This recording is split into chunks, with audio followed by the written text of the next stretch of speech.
Hey everyone, and welcome to the very first lecture that I'm going to be doing on pancration. And this will be an introduction to the combat sport, though don't let the word introduction fool you. I'm going to be going into great detail.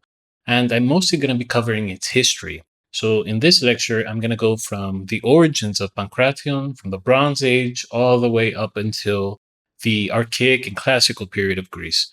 So that's what I call the golden age of pancration.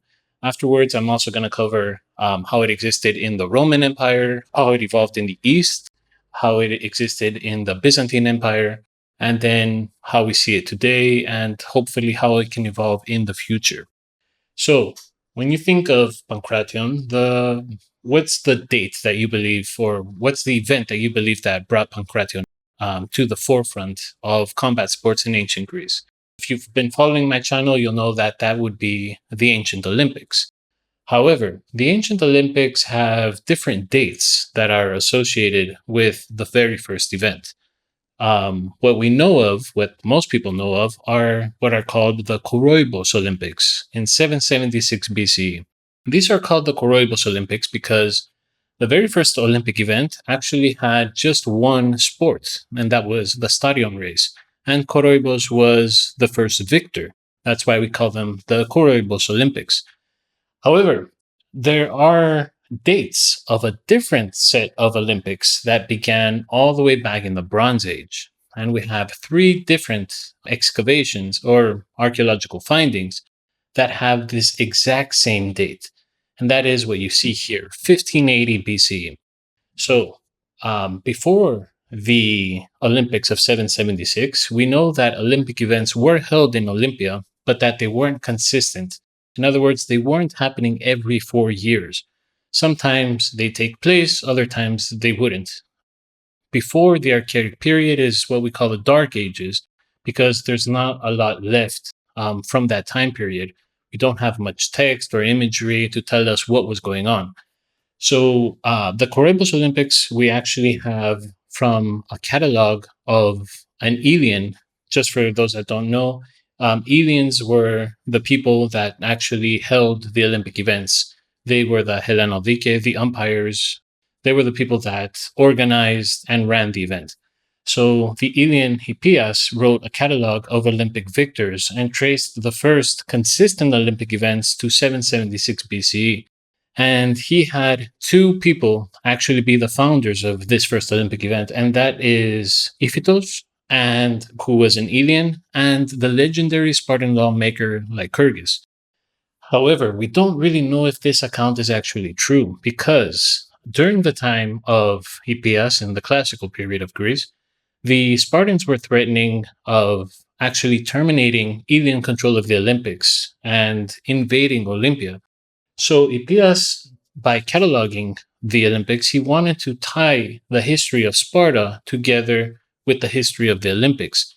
And the best way to do so was for him to tie the legendary Spartan lawmaker with the very first establishment of the event. So that way, if they were to try and take control over Olympia, they would be dishonoring the memory of someone that they held very sacred. But for 776 and beyond, we know that certain events came in after the first Olympics. The first Olympics only had the stadion race. In 708 BC, 68 years after the first Olympics, we had the introduction of wrestling. And then in 688 BC, another 20 years later, we have the introduction of boxing. And then 40 years later, in 648, we have the introduction of pancration. So we see that they're introducing these combat sports in a way that kind of goes hand in hand with how dangerous these sports actually are and how difficult it is for them to create a rule set for these sports. So we begin with wrestling, which is arguably the safest of the combat sports. There's no striking. Then we move on to boxing, where there's striking, but there's only the use of the hands. And then finally pancration, which would be the most difficult to create a rule set for. So that's why we have this gap of years between each event being introduced into the Olympics. So what that tells us is that these events might have existed prior to the establishment of the consistent Olympics, but they were removed up until they could get the proper rule set in place. And we know this because For example, we have this Minoan fresco here, and this Minoan fresco dates all the way back to the Bronze Age, around 17th century BCE. So, of course, we don't know that this depiction of boxing from the Bronze Age has anything to do with the Olympics, but we know that these sports existed far before they were introduced into the Koroibos Olympics. Actually, let me get into how we know this date, 1580. So this discus that you see here, it's excavated in Olympia, is for a single event. It was for the 255th Olympiad. And the reason we know this is you see this inscription here. We have the sigma, ni, and epsilon. 200 is for sigma, 50 is for ni, and epsilon is 5. The ancient Greeks used letters as numbers. And that means it's the 255th Olympiad after the Koroibos, because on the other side we have a different number, and it's right here. Epsilon, ni, stigma. Stigma is a letter that no longer exists in the Greek alphabet, but did exist in ancient Greece. Epsilon is 400, ni is 50, and stigma is 6. So that makes the 456th Olympiad. So for this single event, we have two different dates, 255th and 456th. Now, if we subtract these two, we see that there's a gap of 201 Olympiads. Olympics were held every 4 years, so that's 804 years. So then we take the Koroibos Olympics, we add 804, and we have the date, 1580, the date of the very first, possibly the very first Bronze Age Olympics. Now, pancration, of course, we don't know if it existed prior to its introduction in the Olympics, but we do know that there are mythological references to pancration. The two single events that are said to be the founding of pancration was Heracles slaying the Nemean lion and Theseus slaying the Minotaur. Heracles slaying the lion happened prior to Theseus slaying the Minotaur, but these events are actually very much different from each other. The reason why is Heracles slaying the Nemean lion, he's using a choke. In Brazilian Jiu-Jitsu, they still call it mata-leão, which means lion slayer. It's the rear naked choke. But he's using grappling in order to slay the lion. Whereas Theseus, according to myth, actually used striking to kill the Minotaur. Now, in vase depictions, you're always going to see him wielding a sword against the Minotaur. But the Scholiast of Pindar mentions that he never used a sword. He actually fought the Minotaur in hand-to-hand combat, and that's how he defeated him. And in that interaction, he created both pancration and boxing. So that's how we know that there was striking involved. There are more prosaic retellings of these myths. For example, there's one retelling where Heracles is slaying the Nemean lion. The lion doesn't have these, supernatural properties. In the myth, he couldn't penetrate the skin of the lion with blades or arrows. But in the retelling that I'm talking about, I believe it's from Theocritus, he actually hits the lion with his club, incapacitates it, and then kills it with the rear naked chokehold. The other retelling of Theseus against the Minotaur is, some backstory. The Minos was the king of Crete, and he would have the Athenians send youth to Crete as a punishment for the slaying of his son. So the Athenians every some years would send youth to Crete, and these youth would be enslaved. So one year, Theseus actually went with them to Crete. And because King Minos was holding funeral games in honor of his son, there was an event where there was combat. And the victor of that event every time would be his general called Taurus. Taurus means bull in Greek. And so one year he actually allowed Theseus to compete against Taurus because he wanted Taurus to actually lose. And the reason that he wanted Taurus to lose is because it was said that Taurus was having an affair with his wife. And so Theseus got the chance to fight him in unarmed combat, and he defeated him. And Taurus, prior to Theseus, was very violent against Athenian youth. And so Theseus was basically taking revenge for Athens against Taurus. And in that fight, it's said that he created Pancration, according to legend. So the thing is here, though, that even though we have different sources, we have Bachylides, the poet, for Heracles, and the Scholiast of Pindar for Theseus, there appears to be a synchronicity to the retellings of these two events and how they influence Pancration.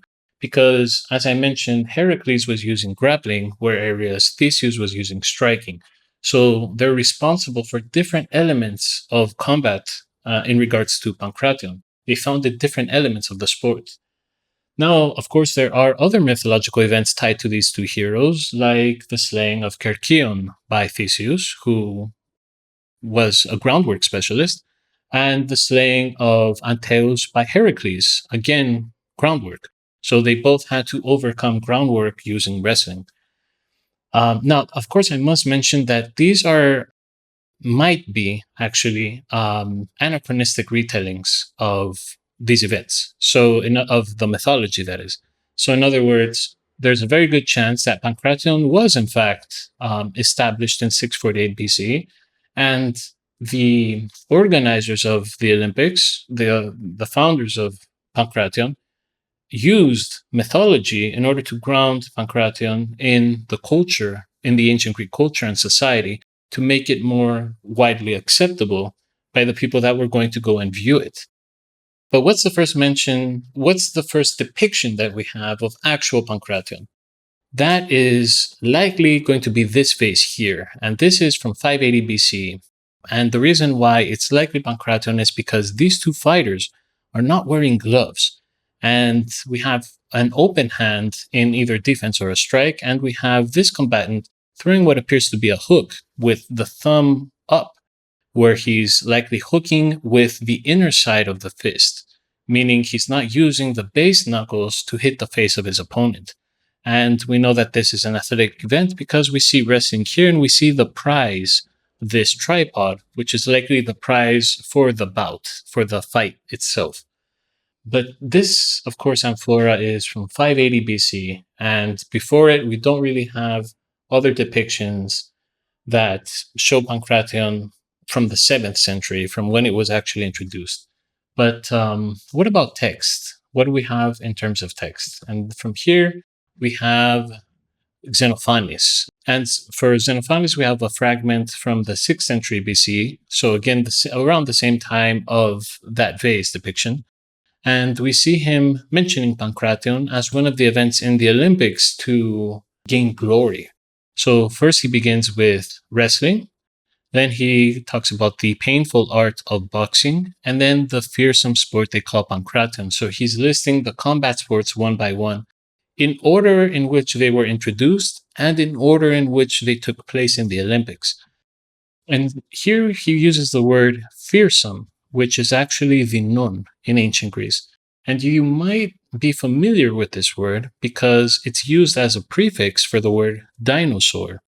The nun could mean fearsome, but it also has other meanings, like it could mean awesome, it could mean powerful, it could mean marvelous, it could mean strong, skillful. So there's different interpretations of, the translation of this text.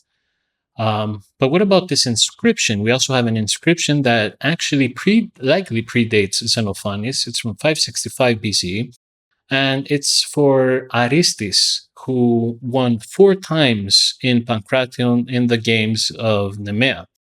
So that means that he was champion for 8 years straight, at the very least. So that also goes to show that the longevity of Pancratiasts, even as far back as the 6th century BC.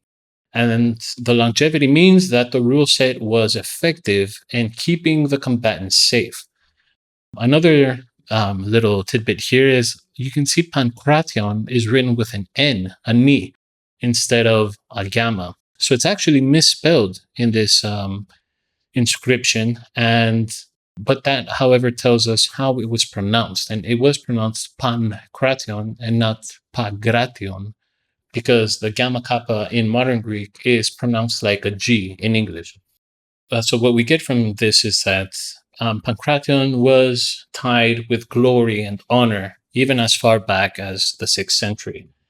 But the question now becomes, why do scholars think that Pancration didn't exist prior to 648 BC? Well, as I mentioned before, we don't have any vase depictions that display it prior to the 6th century, and we don't have any texts that mention it prior to the 6th century. But we also don't have that many texts or vase depictions that show boxing, for example, prior to the 6th century. Well, the reason is the Iliad. And in the Iliad, when Patroclus, the king of Achilles, was slain in battle, Achilles held funeral games in honor of Patroclus, similar to Minos for his son that I mentioned earlier. And in these funeral games, there was boxing, there was wrestling, but there was no pancration. However, there was a different event that was very similar to pancration. And that event was actually Hoplomachia, which means weapon fighting. So it was an armed duel. We have Diomedes fight against Ajax, and they were fully armed. And the rules were, as Achilles set them, was that whoever would touch their opponent's flesh without piercing any further than the skin would be the victor. So in other words, they had to touch their opponent with the edge of their weapon without piercing any further than the skin. As you can imagine, that sounds incredibly dangerous, and of course it was. Diomedes actually came out on top. He was touching Ajax's neck with the tip of his spear, but of course that's very difficult to tell from the audience if it was actually touching him. However, the audience, or the viewers, I should say, thought that Diomedes might actually kill Ajax by mistake. They called for the end of the duel and for it to be called a draw. Achilles obliged. However, Achilles gave the prize of this event to Diomedes because he thought, or actually he saw, that Diomedes was actually winning this bout. Now, I, of course, see this as a different type of pancration, as a different type of combat sport, because it is a comprehensive combat sport appropriate for the setting, and the setting is the Trojan War. So we have this comprehensive combat sport, the main event of these funeral games, where we have two of the most skillful war heroes fighting against each other, and it makes sense that they would do Hoplomachia. So what's the difference between Hoplomachia and pancration? Well, Hoplomachia doesn't, we don't see it anywhere other than funeral games or private events. In other words, it wasn't a part of the Pan-Hellenic games. Not in the Olympics, the Nemean, the Isthmian, the Pythian, there was no mention of Hoplomachia whatsoever.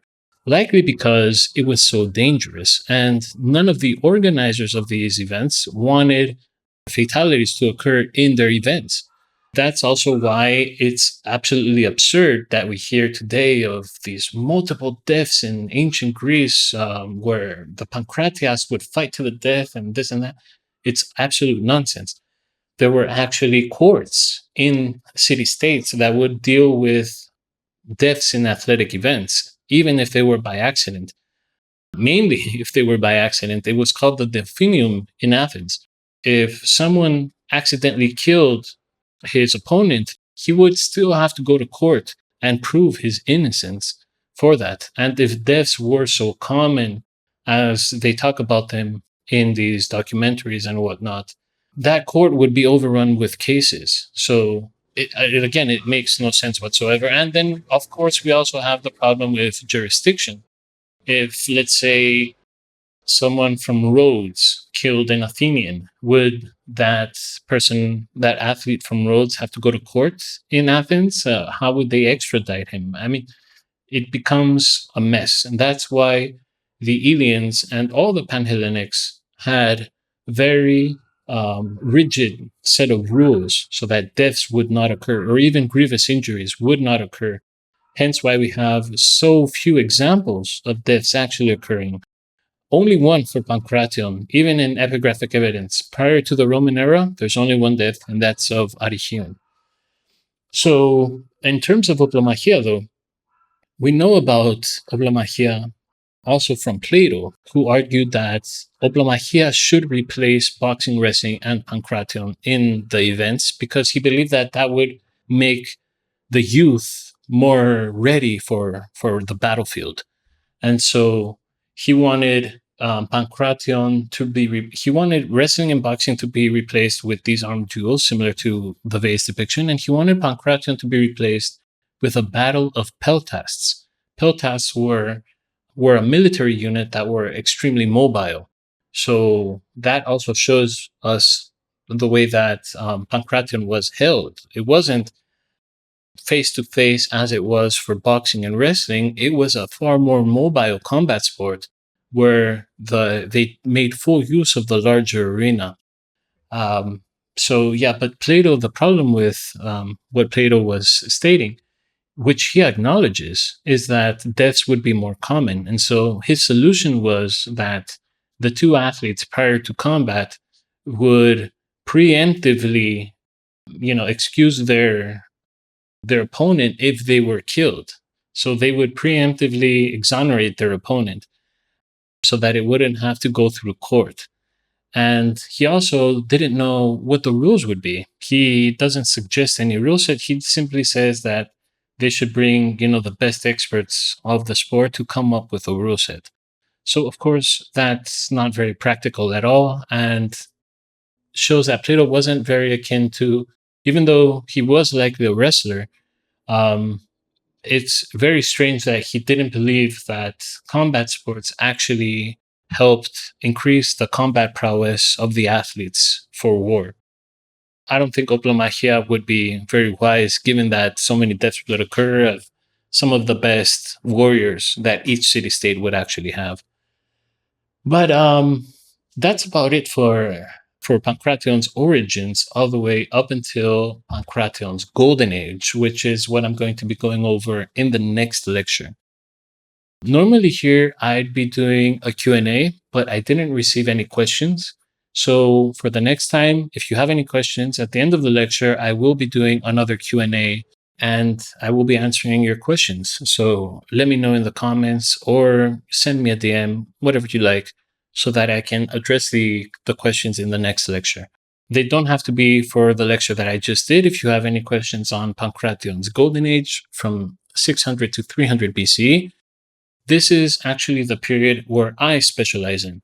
This is what I research. I research the techniques, the rules, how Pankration was from the time that it was added to the Olympics, 648, all the way to the Hellenistic period where the downfall of Pankration really began, mostly due to the downfall of the Olympics. So that will be it. Thank you again. Many thanks for your continued support. And I will catch you in the next lecture. Cheers, everyone.